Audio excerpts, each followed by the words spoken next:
भाकरी बनवणं हे फार अवघड आहे असं मला लहान असताना फार वाटायचं. कारण मी भाकरी ह्या माझ्या 9 स्टँडर्डपासून बनवायला सुरू केलेली आहे. 10 स्टँडर्ड 11thला मला येत होत्या परफेक्ट.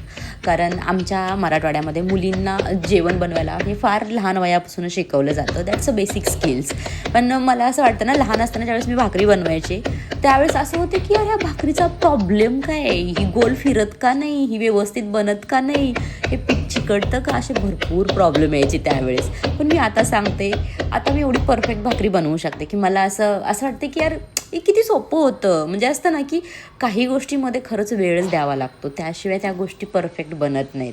म्हणजे सुरुवातीला कुणी कितीही टेक्निक सांगू द्या, काहीही सांगू द्या, आज मला भाकरी बनवायला फार व्यवस्थित येते. आणि भाकरी बनवण्यासाठी काय महत्त्वाचं असतं हेही कळतं. कारण त्याचं पीठ कसं आलेलं आहे, ते दळताना व्यवस्थित दळलं आहे का, त्याच्या पिठामधली कस आहे का, किंवा मग जर पिठामध्ये कस नसेल तर थोडंसं गरम पाणी ॲड करायचं.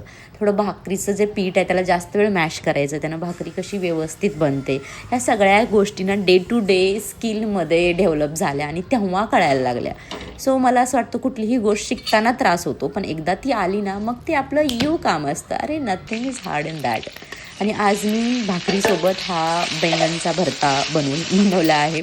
भरता नाही आहे, मी वांगं भाजून घेतले, त्याच्यात थोडे मसाले टाकून जसं गावाकडे बनवतात सेम त्या प्रकारे ट्राय केले आणि मी खरं सांगते, अप्रतिम होतं. बेस्ट फूड, 5 स्टार फूड म्हणू शकतो आपण याला.